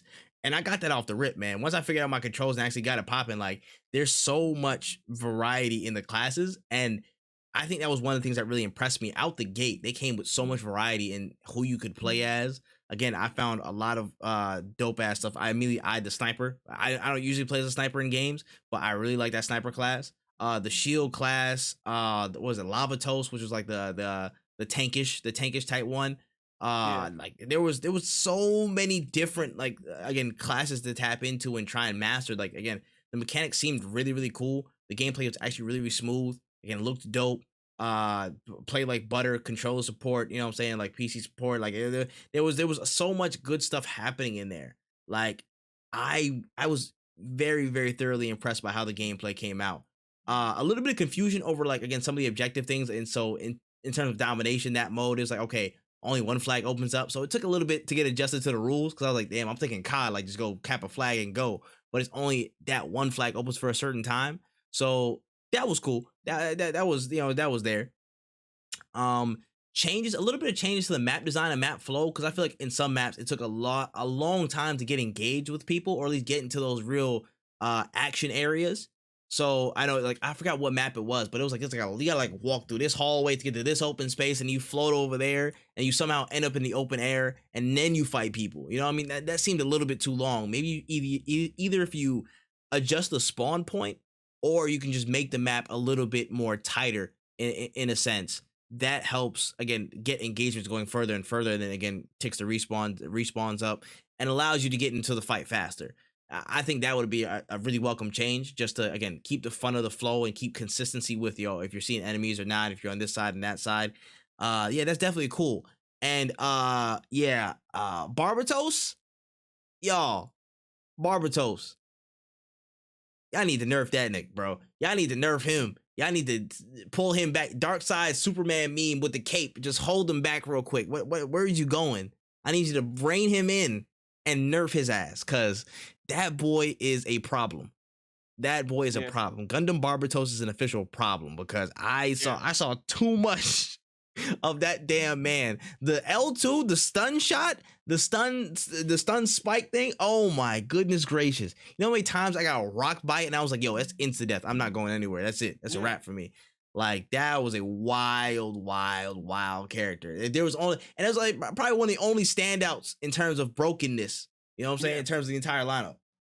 It was the only character that I think could really use adjustments. But that's the thing about it's a network closed. Like we're gonna see improvements and we're gonna see changes. Mhm. Um, honestly, I think it was a really honestly if they would have released that game as like that game that way, I would have been like, okay, this isn't a bad release. Not saying it was a good one, but like from just the closed network test, I think that we have a really good game on our hands. To be Facts. honest. Facts.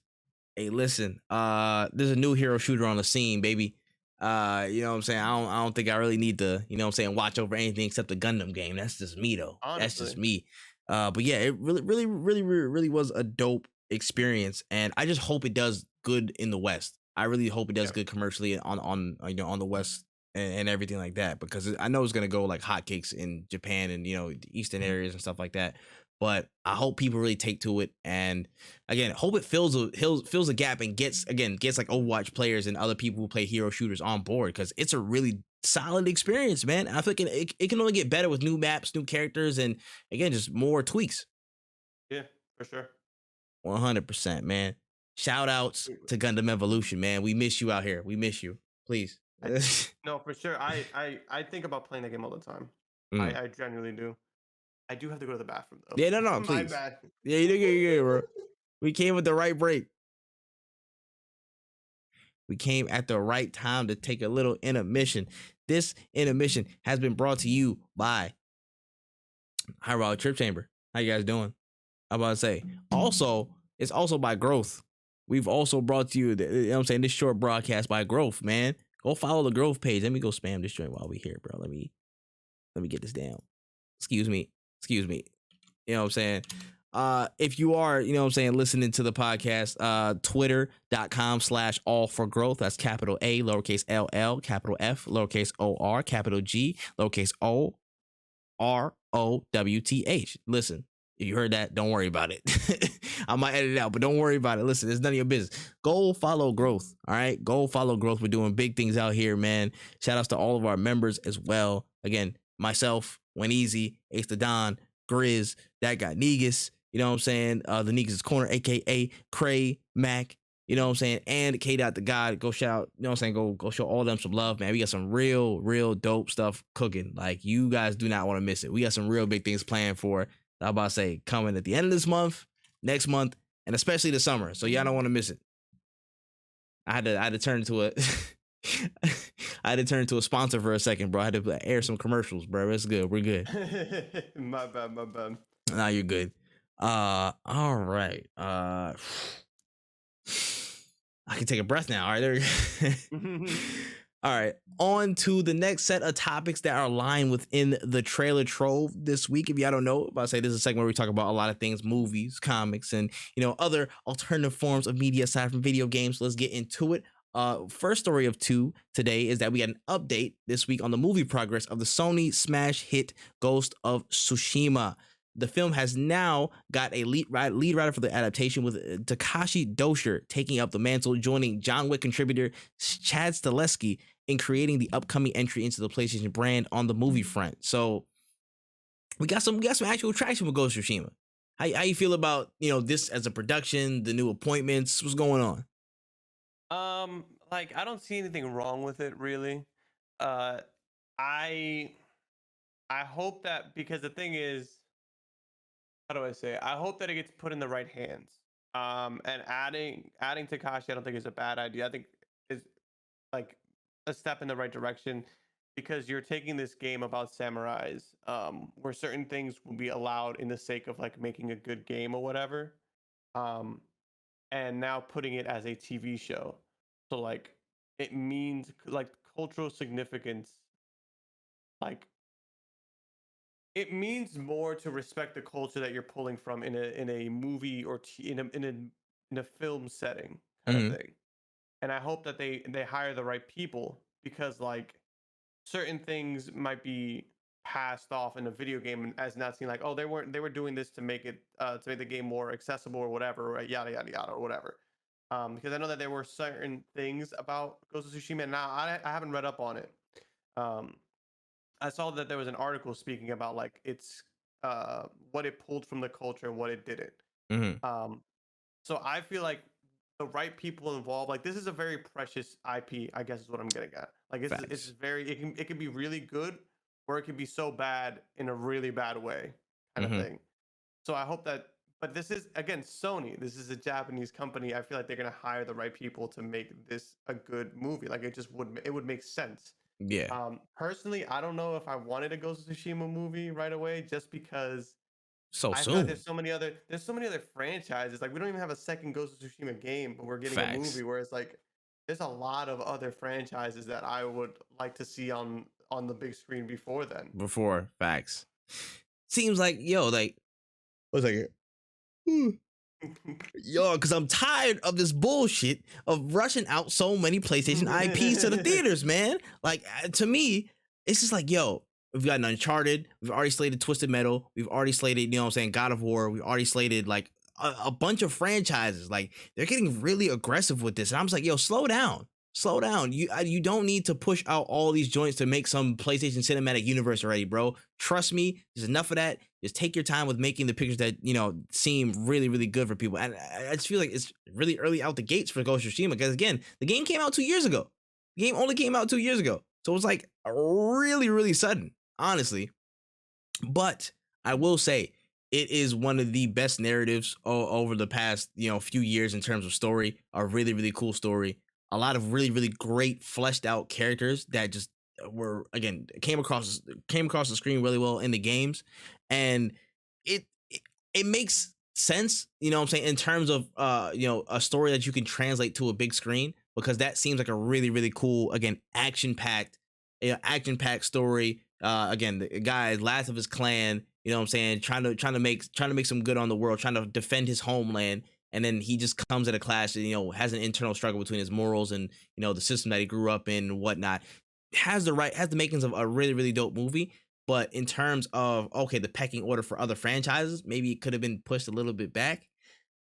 In terms of the appointments, have no problems with Takashi Dosher taking up the role. It seems like again a pretty good fit for it.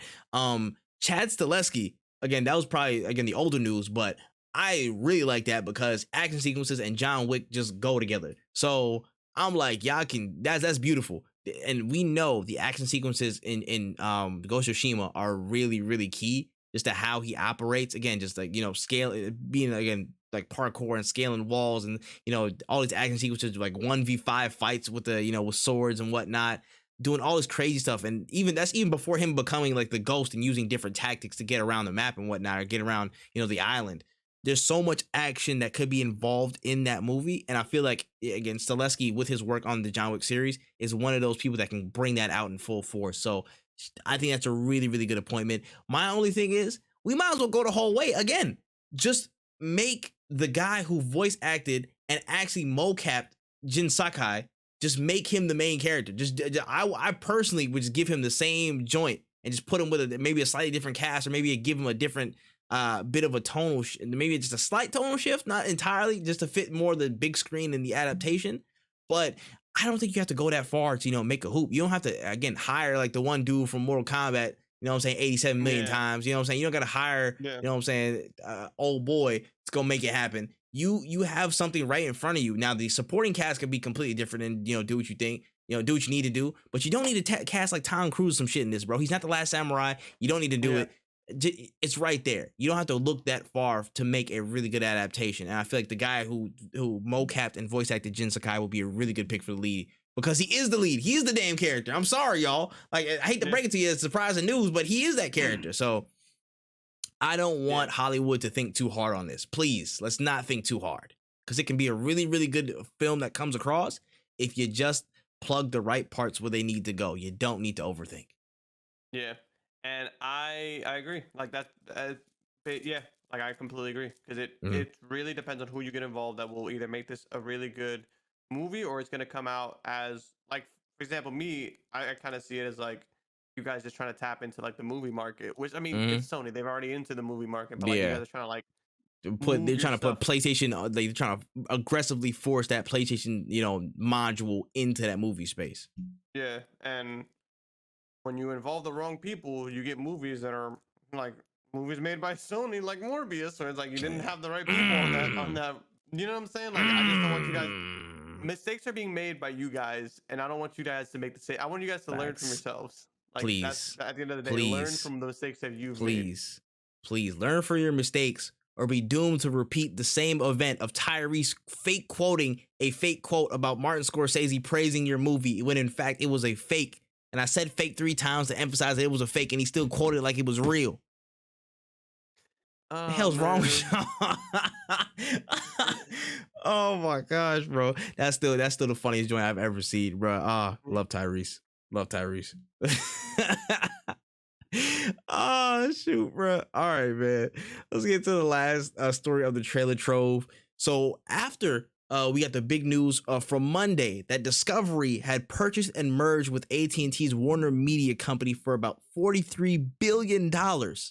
We are starting to get some headway and ramifications into what might be next for Warner and particularly the DC universe. Now, from a Variety report yesterday, we got some exclusive drops that the newly named Warner Discovery are looking at options to overhaul the DCEU as we know it.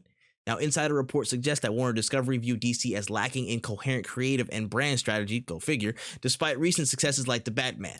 Now, the report goes on to state major DC staples like Superman need revitalization. Projects like Todd Phillips' Joker are a great example of how DC's character roster should be developed, and noted the search for a creative mastermind / businessman to fit in the role similar to Kevin Feige for the MCU.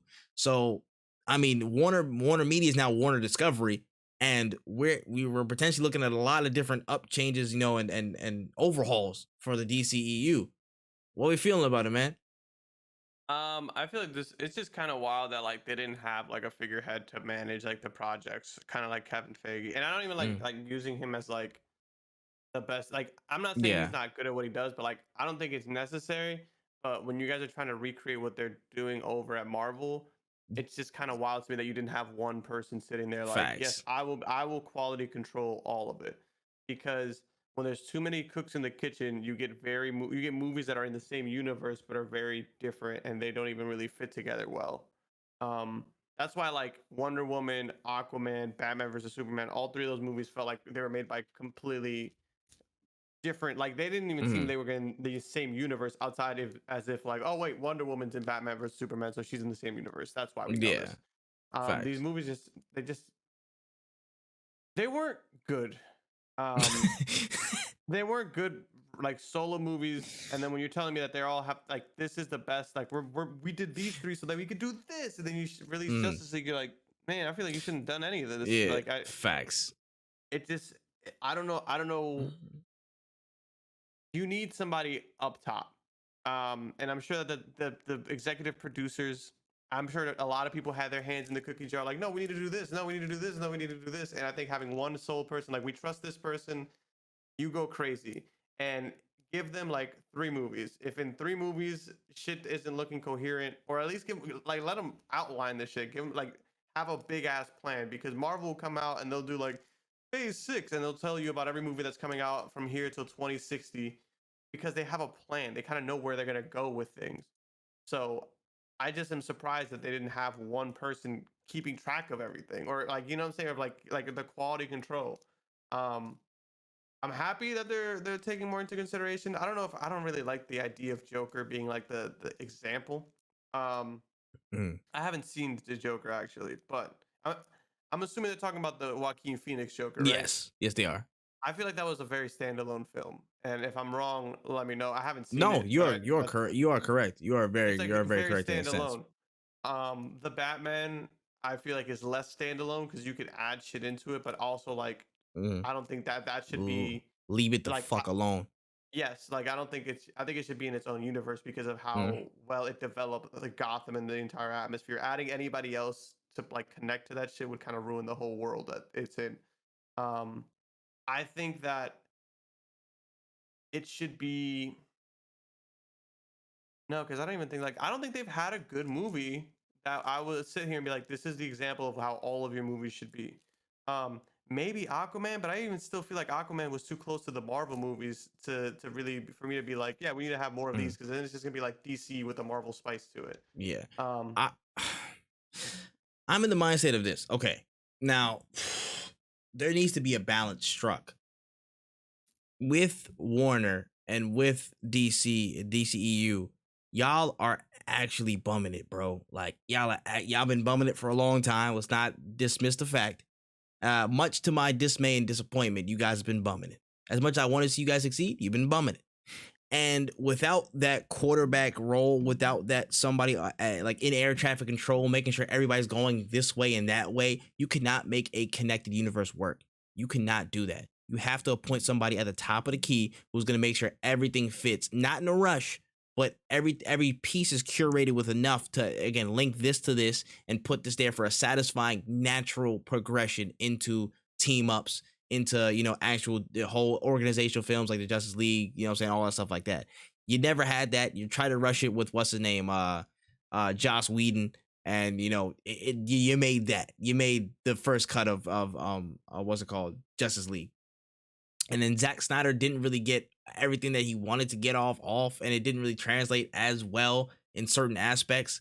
So it's like it's hard to see that when you get in a rush. But with this new possible avenue, I need them to strike a balance. One, I believe they are going to continue down this path of having a connected universe. I believe they will. I believe they will continue. They need to have somebody in this role who is similar to Feige in the sense that he can operate and move to connect these systems naturally and not in a rush. Because the one thing I will credit Marvel to the end of time for is that in terms of connecting stories and making sure there isn't too much rush between them and actually creating a universe that makes sense, they're masters at that. They have mastered that formula. They can pull you in and make you see things or plot things from 10 years ago that show up today. And as we told you then, y'all just didn't see it. That is really, really key. And somebody like Kevin Feige is absolutely instrumental to make an operation like that even work. That's needed. But also on the other side of that coin, you guys need to have enough balls to give the creatives and give the directives the control over their respective projects. You cannot have a situation where every movie feels the same. You have to have these lanes of projects with tonal differences. Wonder Woman can't feel the same as Batman v Superman. It can't feel the same as this next character. It can't feel the same as Blue Beetle. It can't feel the same as Flash. You can't have it under the same coat of paint because that takes all the way the beauty and the actual excitement and build up from seeing these own characters and then having them come together. If you put them on the same frame like 5 times, they're already together. You know what I'm saying? You kind of you stamp on the excitement that you get when you see them actually as a team for the first time.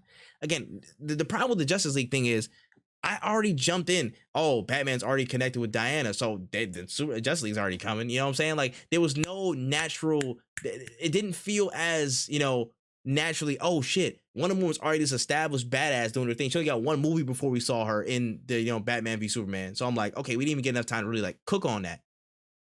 And whereas again, look at Marvel. They took Captain America.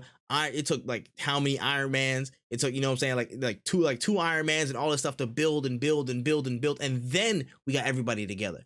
Everybody had some establishment to some degree. And then they had their rapport, they had their build with the fans. And then, okay, we see, is it coming together? It's coming together. Boom, it's there. But here's the thing. At some point, Marvel's formula got really, again, it kind of got mix and match where the tone doesn't feel too different. Now, of course, the characters in Source Material feel different, but the actual tone, you know what I'm saying? I feel like it should have enough distinction. A Shang-Chi should not feel like a Black Panther. It should not feel like this. But then again, there's some things that Disney has to hold them back and rein in on that makes it all feel a little bit, mushed and the same in terms of like what you feel and what the, progression of the plot is and, just general feelings towards that. And the general overall tone of Marvel stories and how they're portrayed on screen. DC can't do that. I don't think DC has the room to do that. They need to make sure that the people they sign on to be directors, executive producers of specific films and franchises within the DC banner have to be different. Has to be different enough to do their own thing. You have to have the Batman. You have to let Matt Reeves do his thing. Do not muddy his process. Now, if you need to make an inlay in, I'm not saying do this now because I'm doubling down on my stance. Do not fuck with it. But for example, if you're planning to connect him into the DCEU, let him do his thing. But then again, try to incorporate little tidbits here and there over time that show, hey, we're connected on this front. We're on there. Something may be coming, but we're not going to rush it in the next movie. You see him just abandon everything he was doing right there and then go have a fight with somebody. This needs to be a very curated thing, where one, we have consistency in terms of building and tidbits on everybody's movie projects, but two, you give everybody the space they need to make the movies that they want to make. There's too much time invested in us, trying to build something, even if it's not worthwhile. Stop trying to rush to unsatisfying moments when you haven't built the ingredients together for that moment. You know what I mean? They want to rush to step 17 without going through steps 1 through 5 for every franchise. You know what I'm saying? Or 1 through 16 for every franchise. You know what I'm saying? Like, let them do what they need to do. I think we would have had a lot more success and gratitude for the moment if we let somebody like Zack Snyder do his thing in the full joint and got his full arc in without correcting stuff. You know what I'm saying? David Ayer's Suicide Squad might have actually turned out slightly better if we didn't cut out all of his parts. You know what I mean? You got to let the creatives cook. Let the creatives cook and, put your part in the mix to connect everything. That's your point. You're supposed to be a floor general. Let everybody else cook and feed everybody and, bring out the best in them, but also pull the teams together and be the glue. Yeah. And that's why I feel like having one person who can not only just tell people when they're at the bottom what they need to be doing, but pushing the people at the top away as well. Because that's just the issue with a lot of everybody says the same thing with these movies is there are just a lot of chefs in the kitchen. Facts. Too many. And that just muddies the product, bro. Some people have been saying they like it with they like some of their movies with no overarching director to connect all these things all the time because they like the complete differences. Suicide Squad, the new one that just came out, feels nothing like the Batman. And the Batman feels nothing like Peacemaker. And Peacemaker feels nothing like another series that, that might have dropped out. You know what I'm saying? They're so distinct and separate in their tones, in their approaches, in everything that if you were on a stance to actually okay, maybe you wanted to connect them or whatnot, it would still be pretty satisfying because you know them as separate entities in terms of tone. But yeah, it's just you have to have the right people on board and you have to have the right amount of space between the executives at the top of Warner Discovery and then the creatives who are coming in to make these projects happen. For sure, I agree. Moral of the story: get y'all shit together. Get y'all shit together. Oh my gosh. It's way too late. Yeah. Y'all should have had your shit together. Facts. I should have been had a good ass Lobo movie. Y'all pissing me off, bro. Let me not even get into it, bro. I should have been had it. All right, man. Let's get into the last topic of the day. This is actually a pretty interesting entry. This week we saw into one of Reddit's more famous subreddits or subgenres called AITA, or Am I the Asshole? It's basically a subreddit where people explain their situations and get justification as to whether they are or are not an asshole. And this particular post made its way onto Twitter and centered around a boyfriend who had a girlfriend curious about Elden Ring and naturally let her play some, but over time she got more and more hours into the boyfriend anticipated and even started a new game plus. She got real good at the game. She beat the game. And the boyfriend claimed the methods that she used to beat the game were in easy mode, and he's aiming to play it the way it was meant to be played. So, wow. Interesting. How you feel about that, Wen? I know you talked about it a little bit on Twitter. I just want to get your thoughts on it. I think that shit is so my girlfriend Panda, who I do otaku with, is what you would consider a gamer girl, or I like to call her my gamer girlfriend because we play video games all the time. One thing that I think is very important in any relationship really is allowing people to enjoy their hobbies and shit and not trying to belittle them for shit. The thing that's so crazy to me is that if Panda were to be like, hey, you know what? I see that because in the story he talks about how Elden Ring, how the Souls games are his favorite game. But he gets upset when his girlfriend starts enjoying them. Like if Panda were to look at me and be like, "Oh, you like Metal Gear Solid, right? You know what? I'm gonna try the Metal Gear Solid games." And if she beats them or is better at those games than I am, or even if she plays them and thinks they're stupid, that is still her showing some kind of interest in your hobby. And that motherfucker is so much the asshole. I honestly wish they break up. I never wish that on people, but I really hope she finds that's a lie. I wish it on people all the time. I hope she finds somebody way better because that shit is Or like imagine sitting there like, hey, that's the game that you like. I'm gonna try it out. She does it, and then you literally look at her and you're like, ew, are you fucking high, you moron? You don't deserve a person to share in your hobbies because it doesn't sound like you want people to share in your hobbies. And this is the biggest issue I always have with the Souls community. And it's not just the Souls community because there's a lot of other It's a lot of gatekeeping-ass communities. Yeah, Yeah, it's there's a a lot of lot you of weirdos. gatekeeping-ass communities. And it's just like, what? Like, how can you not see that you're the asshole in the situation? It doesn't make any sense. It's wild. I'm just like, yo, how in the hell? Yeah, how did you get this far in the post without stopping? But yep, yeah, that's probably me. That's probably me, guys. I I'm should probably probably the just asshole. let me just delete this. Yeah, like to TLDR, I salted myself. Let's get out of here. But he did not. This man, apparently for the post, 28 years old. This man almost 30 and has Almost no 30. amount of self awareness from this post. Like zero amount. This man was literally was like, yo, he was like, yo, she's using magic. That's like, it's like easy. It's like, it's not even hard. Like, nigga, it's in the game. So it's a mechanic. It's not easy mode. It's the game. Shut the fuck up, bro. You're a loser. You're a loser. Like, it's just that baffled me. It's like, yo, and he's trying to explain this rationally. I'm like, bro, there is no rational in that situation, bro. You're being an idiot. Your girlfriend actually took interest in something that you like to do specifically. You know what I'm saying? Okay, she plays games on and off, but not really. And then she took an interest in a game that you really, really love, bro. You should be happy. You should be rejoicing. And not even that. Just because you're working and she got more hours to play than you should be even more happy. Let her get you up to speed on what's going on. You know what I'm saying? Or maybe if you don't want to be spoiled, let her know. Maybe she can help you. I don't know. Maybe be like, you know, a rational human being instead of a douchebag. You know what I'm saying? That tries to take precedence and superiority over everybody who plays games that you like. Like, maybe that could be a good alternative. Like, stop being a dickhead. Like, yeah, I do not wish that. I don't care enough to talk about other people like that, honestly. Well, for the most part. But for you, my friend, you gotta really you know what I'm saying, go find worse people. You know what I'm saying? I hope she goes on to greener pastures, because if you acting like a dickhead over a game that you like, and the fact that she just used magic spells, and you say, oh, you didn't play the game for real, you didn't beat it, you're on New Game Plus for no reason, like, you are an idiot. You are stupid as hell, bruh. And I'm not gonna lie, yeah, you deserve to be alone for that one, dog. I'm not gonna lie. Maybe not forever, but for a little while, just think of your actions and realize how much of a dumbass you are. That's just me, though. It's just stupid. And like, I think this game is amazing. Game of the year, probably. But like, the amount of like, is this what happens when we finally get a good game?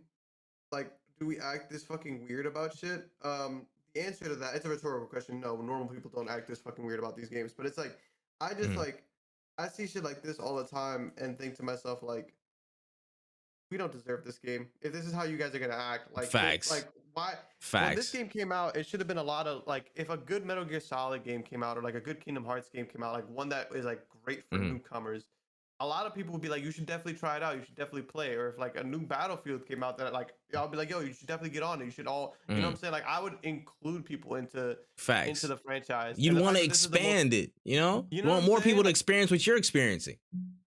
The fact that this is like the first big the first big Dark Souls game, the most popular Dark Souls game, and all you guys have been doing is trying to get less people to play it makes absolutely no sense to me. And I just don't even think you guys deserve the franchise at this point if you're going to be pushing people away. Like, it doesn't make sense that you're like, bro, I want him to make more games, but I want him to make less money because I don't want people to play it.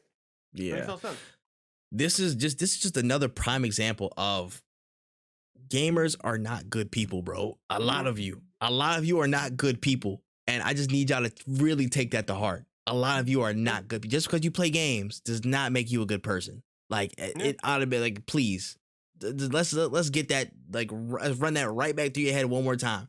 Looking back at the post, this man said in parentheses, oh, that's fine. I was actually not spoiled too much if she got ahead because she was playing more than him. And she was like, and he said, though I secretly thought she'd give up early on. You already downplaying her in your head, bro. You're like, yeah, she probably gonna suck ass at the game and give it up, bro. You already dismissed her like gaming skill and enjoyment of the game, or persistence, for one. And then two, after he asked her how she beat the game, she was like, okay, I use magic, I use NPCs for the summoning and stuff like that, and I probably got some other players to come in and help me out. Again, that's the mechanics that are in the game, so you beat the game. It is what it is. And then he literally said verbatim, he said, this made a lot of sense to me, and I laughed and said, well, that explains it. I don't think you'd have managed without that help. Wow. Like, damn. You really exposed yourself, bro. You really said, yo, I don't believe in you. I never believed in you. And I thought you would have gave that joint up a minute ago. Like, that's crazy. You're saying this to your girlfriend. Crazy. You're saying this to your girlfriend. You know what I'm saying? Like, and this is just a natural thought. He wasn't even like joking or anything like this. This is just a natural occurring thought for him. Like, yo, she's not good enough to play any of these games. I'm probably gonna have to step in and like help her or whatever. She's gonna give up and I'll just do whatever my joint is. Like, this dude deserves pain. That's her support system. You know what I'm saying? Like, dog. Like, that's her support system, is this guy who doesn't believe that she can play this game.